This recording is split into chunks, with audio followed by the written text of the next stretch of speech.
الماسك الخطير، الماسك الاصفر، الماسك اللي ممكن نحطه في حوالين المنطقة دي بس.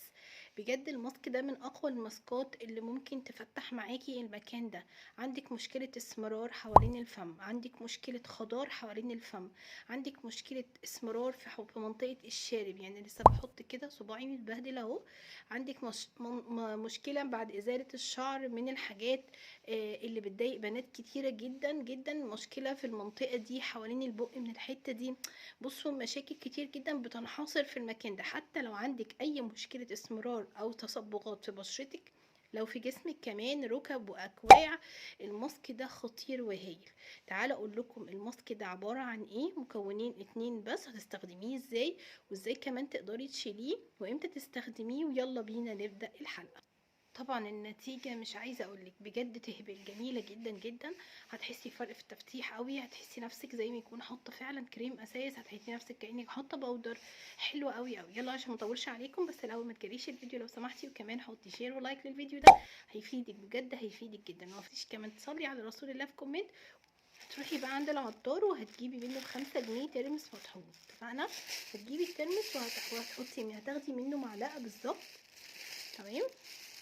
هناخد معلقه من الترمس المطحون وهنحط عليه، هنعجنه بايه، هما مكونين زي ما قلت لكم، بس هنعجنه بميه ورد.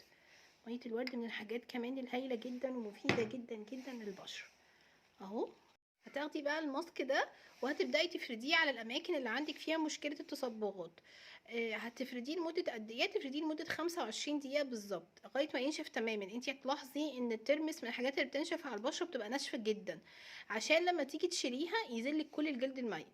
هتشيليه ازاي بقى؟ هتشيليه بطريقه الفرك، هتفركي كده كده كده حركات دائريه، تمام، لغايه ما تخلصي منه تماما. وبعدين هتشطفي وشك بميه ساقعه، وبعدين سوري بميه سخنه، وبعدين تشطفي تغسلي بميه ساقعه عشان نقفل المسام.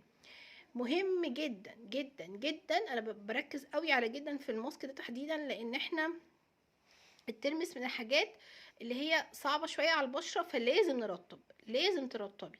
عندك مرطبات كتيره جدا، اي مرطب بتستريحي له هاتيه. هتحطي بعد الوصفه دي مرطب وتقفلي المسام. مهم قوي. هتستخدميه بقى لمده قد ايه؟ 3 مرات في الاسبوع.